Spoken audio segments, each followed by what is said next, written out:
Snow fell like ashes over the mountains of Dalar Prime, a forgotten ice world at the edge of the galaxy. For 200 years, no ship had landed there. No beacon had called for rescue, but on this cold night, a small human salvage vessel named Aurora broke through the clouds, searching for wreckage from the old wars. Inside the ship, the crew worked in silence, their scanners glowing blue in the dim light. Mason Hale, the human engineer, adjusted the readings and frowned. "Captain, I'm getting strange energy signals under the ice," he said. The captain leaned over his shoulder. "Could be old power cores, maybe weapons. Keep digging." Hours passed as the machines melted layer after layer of frozen earth. Then, through the mist and steam, a massive metal structure appeared, curved like a blade buried in the planet itself. Mason's heart raced. "That's not a shipwreck, sir. That's a warship." Its hull was alien, black and silver, etched with symbols that pulsed faintly as if still alive. The captain whistled. "Whatever this is, it's ancient." They drilled an opening and entered carefully. Inside, the air was frozen solid, the walls cracked but humming faintly with energy. Mason walked slowly, his breath misting in the cold light. He brushed dust from a wall, revealing alien script glowing faintly blue. He activated his translator, and the words appeared. "Tomb of Raylan, warlord of the Void clans." The crew froze, every man and woman staring in shock. Raylan was not a myth to them. She was a nightmare whispered in old war records, a warrior who fought blind, guided by her sword, and destroyed fleets that tried to stop her. They said she vanished in the final battle 200 years ago. Never found, never confirmed dead. Mason shivered as he moved deeper into the ship, guided by curiosity stronger than fear. His flashlight flickered across the hallway until it stopped on something glimmering. There, in a chamber of ice, lay a coffin of crystal. Inside, a woman with silver-white hair rested in silence, her body perfect, untouched by time. Her eyes were covered by black cloth, and beside her hand rested a sword unlike anything human-made. The blade shimmered faintly, veins of light crawling across it like it was breathing. Mason swallowed hard, his voice trembling. "She's still here," the captain ordered. "We take the sword, not the body. That thing's probably cursed." But Mason couldn't look away. The sword seemed to call to him. Something deep in his chest whispered that he shouldn't touch it. And yet his hand moved closer, drawn by a force beyond logic. The moment his fingers brushed the hilt, the ground trembled. The ice around the coffin cracked like thunder. The ship's lights flickered red. "Mason, step back," the captain shouted, but it was too late. A wave of cold air burst through the chamber, knocking everyone down. Mason gasped, his ears ringing, his hand still on the blade. Then, through the static of his comms, a voice whispered, low and sharp like steel cutting air. "Missed me." Mason froze, staring at the crystal coffin. The others yelled, "What did you do?" But he didn't hear them. The sword vibrated under his palm, glowing brighter, and the ice around the woman's face began to melt. Her lips moved faintly, almost forming words. Mason stepped back, terrified yet unable to look away. The power inside the tomb surged again, the entire alien ship humming as if it had awakened. The captain ordered an emergency retreat. "Seal the pod and pull out, we're leaving now." But as they carried the sword out, every sensor on the ship began flashing red. The computer blared warnings, energy spikes, motion detected, internal temperature rising. It was as if something old and angry was breathing again after centuries of silence. As the Aurora lifted off, the glacier below cracked open, releasing a burst of light that reached into the clouds. Mason stared through the viewport, watching as the tomb vanished under falling snow once more. His hand still tingled where he had touched the blade. He could still hear the whisper in his ears, calm and cold. "Missed me." That night, when the ship entered orbit, Mason sat alone in the cargo bay. The sword rested inside a containment crate, glowing faintly through the glass. He didn't tell the others what he heard, not yet, but deep down, he felt something watching him through the reflection. Something ancient, something alive, and in the soft hum of the ship he thought he heard it again. Not a warning, not a threat, but a promise, quiet and dangerous. "I'm awake." The deadliest warrior of the Void clans had opened her eyes again, and the galaxy would soon remember her name, Raylan, the blind warlord who once made the stars tremble. The Aurora drifted in silence across the frozen stars, carrying with it a secret no one truly understood. In the cargo bay, sealed inside a reinforced container, the sword from the tomb pulsed faintly like a heartbeat. Mason sat on a crate nearby, unable to take his eyes off the glow seeping through the metal cracks. He hadn't told anyone what the voice had said. Not even the captain. But every time he closed his eyes, he heard it again, soft teasing alive. Missed me. He rubbed his forehead, trying to shake the sound out of his head. He'd seen enough strange tech to know when something wasn't human. But this felt like something aware. Something old that remembered his touch. The others avoided the cargo bay, muttering that the sword gave them bad dreams. Only Mason stayed, driven by an unease that felt like destiny pulling at his bones. He finally stood, muttering, "All right, let's see what you are." He overrode the security locks, and the container hissed open. The air inside shimmered faintly, and cold mist rolled out across the floor. The sword hovered slightly off its base, as if gravity itself avoided it. He reached out carefully, his hand trembling, and the glow brightened the moment he came close. When his fingers brushed the hilt again, light exploded behind his eyes. He wasn't in the cargo bay anymore. He stood on a burning battlefield. Alien skies torn by fire, ships falling from orbit. Thousands of voices screamed in languages he couldn't understand. And through the chaos, one figure moved alone, fast and graceful, slicing through enemies with impossible precision. Her eyes were covered, but she fought as if she saw everything. That was Raylan, the warrior sealed in the ice, her white hair stained with ash and blood. Mason gasped, trying to pull away, but he couldn't. The sword wasn't showing him images, it was making him remember, as if he had been there before. He saw her standing over a dying soldier, her hand shaking as she whispered something he couldn't hear. Then betrayal, her own generals turning their weapons on her. Too dangerous, they had said. A bright light, pain. Then darkness, frozen silence for 2 centuries. The vision broke and Mason stumbled back into reality. Gasping for air, his hands were numb, his body trembling with cold that wasn't his. He looked at the blade, whispering, "You remember everything, don't you?" The sword pulsed once, slow and soft, almost like a nod, then a voice echoed faintly through the room. Not from speakers, not from comms, but from inside his head. "Her name is Raylan," it said. "And you woke her." Mason spun around, looking for the source, but there was no one. The voice continued, calm and cold. "You touched her soul." He backed away, heart racing. This is impossible, but the blade glowed brighter. Filling the bay with pale blue light, the metal walls began to hum, vibrations crawling through the floor like whispers. Then he heard another sound, slow footsteps, faint but clear, coming from nowhere. A shadow formed behind the mist, tall and feminine, long hair flowing like smoke. Mason froze, too afraid to blink. The figure stopped just before him, the voice whispering again, "Your world still fights wars, doesn't it?" He swallowed hard. Too many. The air shifted, colder now, and her reply came like a sigh. "Then I'm not too late." The lights flickered, and when they steadied, the shadow was gone. Only the sword remained, lying perfectly still on its base. Mason stumbled backward, shaking, the echo of her words burning in his mind. He ran to the bridge, shouting for the captain. But when he tried to explain what he saw, the captain just frowned. "You're overtired, Hale. Take a rest. We'll drop that thing at the Federation research base tomorrow." Mason didn't argue, but as he walked away, he noticed something strange. Every display screen he passed flickered with a single word written in glowing alien runes. He couldn't read it, but the translator flashed a translation across his wristband. Alive. That night the ship felt different, heavier, like something unseen was walking through its halls. Doors opened by themselves. The temperature dropped below normal, and in the cargo bay, the containment sensors went offline.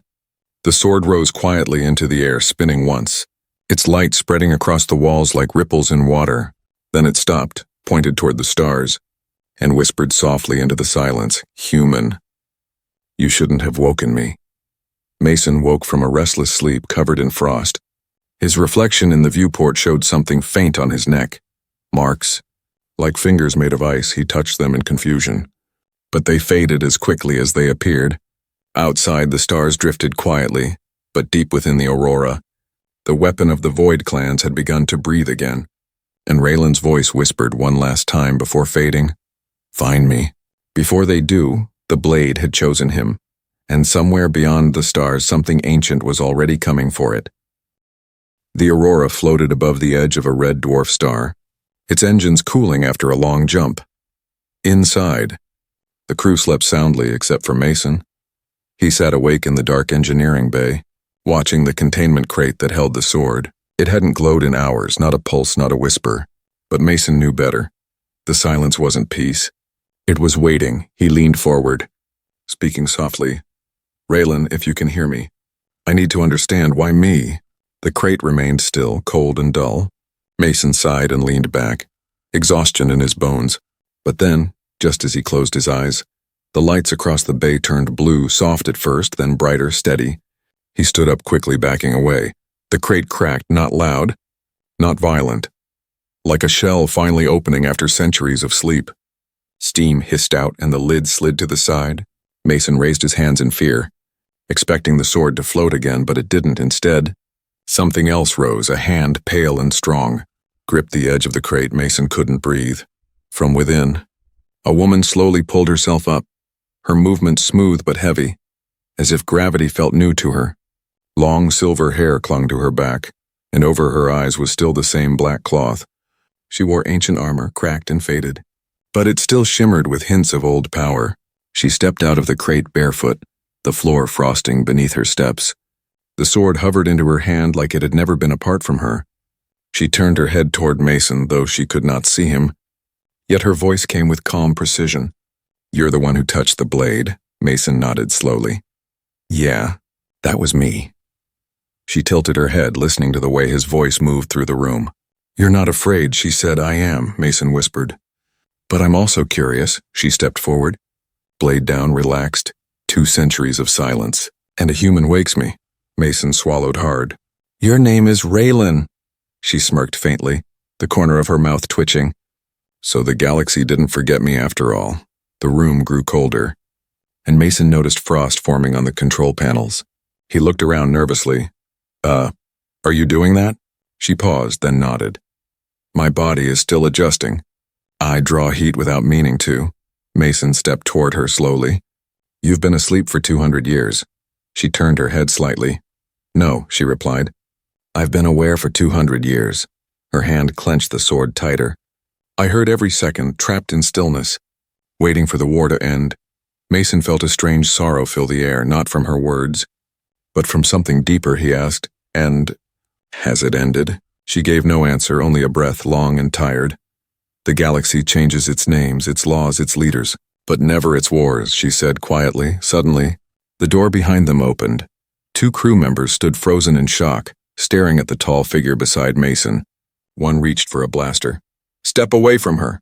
Raylan didn't flinch, but Mason raised a hand. "Wait, don't shoot," the man shouted. "She's dangerous." "That thing's alive." Raylan turned slowly toward the voice, her expression unreadable beneath the cloth. "I am not a thing," she said coldly. Before they could react, she vanished, moving so fast the air cracked behind her. In a blink, she stood behind them, her sword at their feet. She had disarmed them without a scratch. Without even touching their skin, Mason stepped between them. "No one's dying tonight." Raylan stood still, breathing deeply, controlling herself. She sheathed the sword behind her back, her voice calmer now. "I don't want to fight," she said, "but I won't be caged again."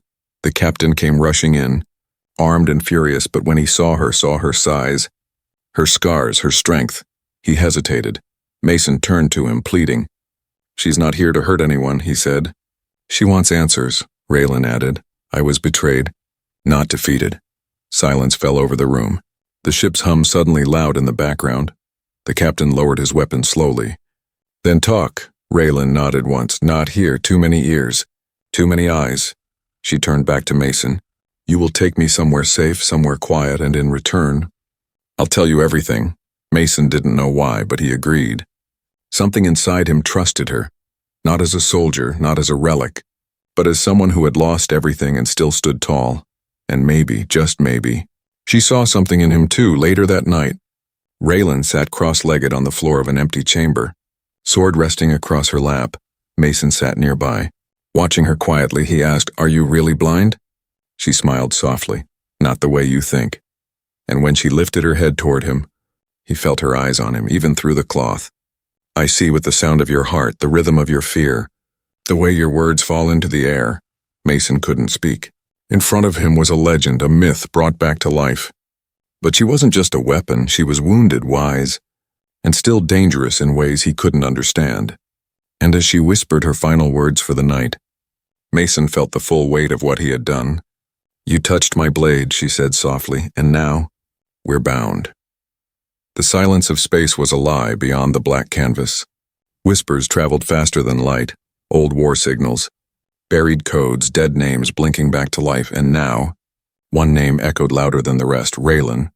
Inside the Aurora, Mason stood at the control terminal, staring at the alert on screen. Unconfirmed biosignature match. Raylan of Void Clans. Bounty reactivated. Below it, red text pulsed, threat level Omega. Mason's stomach dropped. "She's barely awake and already hunted," he muttered. He turned to the quiet chamber where Raylan sat, meditating with her sword across her lap. She had been still for hours, her breathing soft.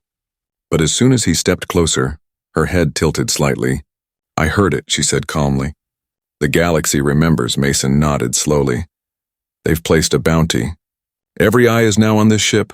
Raylan smiled faintly. "Good, that means they're still afraid." He shook his head, pacing nervously. "They won't come with questions, Raylan. They'll come with weapons, drones, assassins. They'll die," she replied, her voice as calm as ice. "But you and your crew don't deserve that." Mason sighed. "Then we run." Raylan stood, the sword magnetically latching to her back. "No," she said, "we move, but not as prey. We move as shadows." Before Mason could argue, the ship's alarm rang. Incoming vessel detected. They rushed to the bridge, where the captain and crew were already reacting. "Unmarked interceptor, stealth hull, weapons hot, ETA 60 seconds. Mason felt panic rise, but Raylan walked calmly to the viewport. Her head tilted slightly. "One pilot, 2 sentries, enhanced armor. Targeting systems locked on us," the captain frowned. "How do you know that?" "I hear them breathing," she said. Before anyone could respond, she turned to Mason. "Open the outer hatch." "What?" "They'll board us." "No," she said, "I'll go to them. Outside." The void was deathly silent. But the moment the interceptor latched onto the Aurora, its hatch opened to darkness, and from it, 3 figures stepped out. Shining armor, black visors, shoulder cannons warming up. They scanned for life signs, weapons ready, one of them whispered. Target confirmed. Biosignature match 92%. Let's bag her. Then without a sound, she appeared. Raylan dropped from above. Her blade a blur of light, 1 slash and the first sentry fell, cut clean through. The second turned, fired a plasma bolt. She twisted, letting it graze her arm. Pain didn't slow her. It sharpened her. She landed on him. Slicing his gun arm from shoulder to elbow, he screamed, but she silenced him with the hilt of her sword. The final soldier, the commander, retreated into the airlock. Trying to seal the door, she was faster. Before the metal closed, her foot jammed it open. He fired blindly, shouting, "You're a relic! You don't belong in this age." She caught his wrist and pulled him into the wall, her blindfold still on, her expression unreadable. "Then why does your heart race like prey?" she whispered. Moments later, the door reopened. Mason and the crew stared as she dragged the commander by the collar. Unconscious and alive, she dropped him at Mason's feet. "Interrogation is your skill, not mine," she said. Then she sat down without a word, wrapping her injured arm in cloth. Blood soaked through it, but she didn't flinch. The captain stared at her in awe and fear. "You killed them in seconds." "No," she corrected. "I let one live for your sake in the med bay." Mason patched her wound, his hands careful but shaking. "You didn't have to fight," he said. "I always have to fight," she replied. "I just choose how." He looked at her. "Why didn't you kill the last one?" She tilted her head. "Because you're watching me." Mason paused, unsure what she meant. Raylan turned her face toward him. "Back then, my sword judged hearts. Friend, foe, traitor." "And me?" Mason asked. She smiled faintly, still being judged. Suddenly, the lights flickered. On the nearby terminal, the captive commander's implant began transmitting. An ancient signal pulsed across the ship's systems, triggering old war frequencies. Project RHA. Asset reactivated. Fleet mobilization pending. Raylan stood, her face turning cold. "They found me faster than I thought." Mason stepped back. "Who did?" She turned to him slowly. "The ones who built me," she said. "The ones who ended me." She touched her blade and it flared with light once more. "This galaxy thinks it remembers war," she said softly. "Let me remind them what fear really feels like." And with that, the hunt truly began. But this time, the prey had a name, a blade, and a reason to rise. The Aurora drifted far from the usual trade lanes now, hiding near the orbit of a broken moon. Inside the ship, tension thickened. No one slept, not even Mason. Raylan stood at the edge of the viewport, her blindfold still covering her eyes. But somehow she saw everything. Mason approached slowly. We've gone dark, no signals. No trace. Raylan didn't turn. It won't matter, he asked. Why not? Because they already know where I'll go, she replied. The betrayer does. Mason frowned. Betrayer? She nodded. The one who sealed me away. My second-in-command, Virek. Mason blinked. You trusted him. She clenched her jaw. I loved him like a brother, and he feared me like a weapon. She finally turned to Mason, her voice calm but cold. He convinced the others I had lost control, that I would burn every world to finish the war. Would you have? Mason asked quietly. Her face froze, unreadable. Maybe, she whispered. But they didn't give me the choice suddenly. The navigation terminal lit up. Mason stepped over. We're receiving a message. Encrypted. No source. He tapped the screen. The message unfolded in a smooth voice. Male. Deep and hauntingly calm. Raylan, it said. If you're hearing this, then you're awake. And I've failed. Raylan stepped forward, hands clenched into fists. Virek, she said under her breath. The message continued. I gave the order to seal you. Not because I hated you, but because I feared what you would become. The war made you into something the stars would never forgive. I couldn't kill you, Raylan, but I couldn't let you keep walking the galaxy either. The audio clicked, shifting into live transmission. Now the voice was no longer calm, it was waiting. I know where you are, Virek said, and I won't let you walk free again. Raylan's blade pulsed at her side. Mason stepped back. Is this a threat? She shook her head. No. This is an invitation. She turned to the crew, speaking to all of them for the first time. Set course for the Osiren Belt. The captain hesitated. That's where the old command station is. Your fortress? Yes, she said. It's where he waits.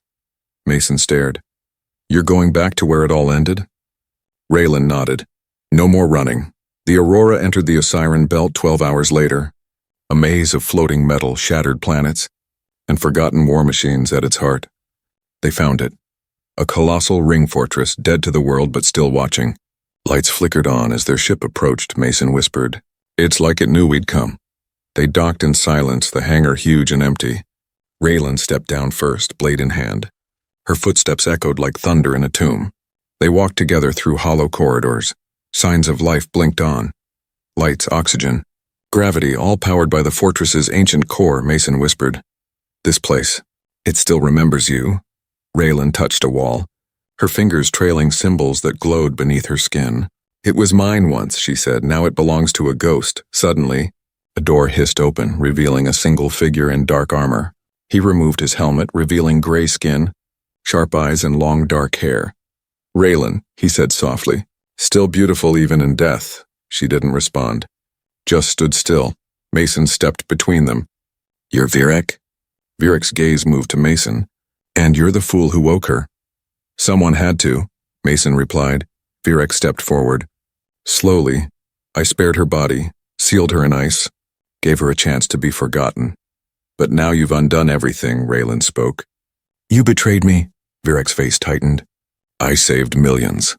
His hand reached behind him and a sword, shaped like hers, appeared. Mason gasped. You kept her weapon design? Virek nodded. I learned from the best. Raylan stepped forward. You want to kill me now? No, Virek replied. I want to see if time made you weaker. And then, they clashed. The duel began like silence cracking. Virek moved fast, but Raylan's blade met his before his strike could land. Despite her blindness, she moved with eerie grace. Her blade sang like wind over glass. Mason watched, helpless, as steel and sound filled the chamber. Virek was stronger, but Raylan's strikes carried purpose. Each swing was not just war, it was memory. Pain sharpened into action. Finally, Virek struck her shoulder and she staggered. He raised his blade for the final blow, but her foot swept under him, knocking him down. Before he could rise, her blade hovered just above his chest. She didn't strike. Instead, she whispered, Do you still think I'm a weapon, or do you finally see the woman? Virak stared up at her, chest rising and falling. Then he let go of his blade. "I see," he said. Too late, Raylan stepped back, breathing hard. The fight was over. But the wounds between them would never heal. Mason stepped forward, his voice quiet. "What now?" Raylan didn't answer. She only turned toward the stars outside and whispered, "Now, I rewrite what they wrote about me." The fortress floated in silence, its ring-shaped body casting long shadows over the shattered belt of dead moons. Inside, the battle was over, but the air still felt heavy. Raylan stood in the control chamber, her blade resting beside her like a loyal pet. Mason stayed close, still breathing fast. His body tense, his mind spinning. Virak had surrendered, not from weakness, but from understanding. She could have killed him, but she didn't. And that mercy was more terrifying than death now. The systems across the fortress began to power on one by one. Old machines hummed, walls glowed with blue energy veins. "This place remembers me," Raylan said quietly. Mason stepped forward. "So what now?" "You rule again?" Raylan gave a short smile. "No, I wake the blade." Mason looked confused. "What does that mean?" She walked to the center console, laying her hand on a glowing panel. The screen lit up with alien symbols, and a circular design expanded across the floor beneath them.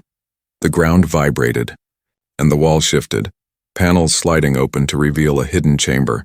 Inside, resting in a stasis field, was a suit of armor, sleek, dark, and pulsing with the same light as Raylan's blade. Mason whispered, "That's not just armor, is it?" Raylan nodded. "It's the Void Blade system, built around my soul, my blade, and my memories." She stepped into the center of the circle, and the suit responded to her presence. Pieces began to detach, floating toward her slowly. "200 years ago I fought blind and alone," she said. "Now I fight awake with my full strength." The armor clicked into place, embracing her form without touching her skin. A glowing spine linked to the hilt of her blade, and her voice echoed through the room. "I was made to end wars," she said, "but they never ended." As the transformation finished, Raylan stood taller, her presence thicker. Her armor shimmered with living circuits, and her blindfold unraveled itself into a high-tech visor. For the first time, Mason saw her eyes, silver and glowing. No longer blind, she had chosen to remain blind before, to fight with instinct, not sight. Now she had both. Mason stared, stunned. "You can see again?" She turned to him, eyes glowing softly. "Yes, but I miss the silence," she said, half smiling. Suddenly, alarms blared. The fortress's outer defenses lit up, detecting incoming threats. Mason ran to the control panel, reading the screen. 5 ships, fast class, marked as mercenary bounty hunters. Full weapons loadout. Raylan stepped forward calmly. "They heard I was alive," Mason looked at her. "What do we do?" She touched her sword, which slid into a slot on her back, now part of the suit. "We show them the Void Blade didn't rust." She walked to the edge of the chamber, where a narrow launch tunnel opened. Winds whipped around her as outer airlocks cycled open. The suit sealed itself, and her voice came through the comms. "Lock the fortress down, keep the crew safe." "I'll be back." Mason stepped toward her. "Raylan, wait, why are you really doing this?" She paused, then answered slowly. "Because for 200 years, I've been silent, sealed, forgotten. But now, the galaxy is watching again. I will not be remembered as a ghost," she said. "I will be remembered as a choice." Then, without another word, she stepped into the tunnel and launched outside. Space burned. The bounty hunters saw a single figure speeding toward them and laughed. "Target has no ship," one pilot said. "She's walking into space with a sword. What is this, some ritual?" But the laugh didn't last. Raylan reached their first ship in seconds, her armor boosting her speed through small thrusters. She landed on the hull, blade bursting out in a slash of light. The engine died with a single strike, sending the ship spinning into a nearby asteroid.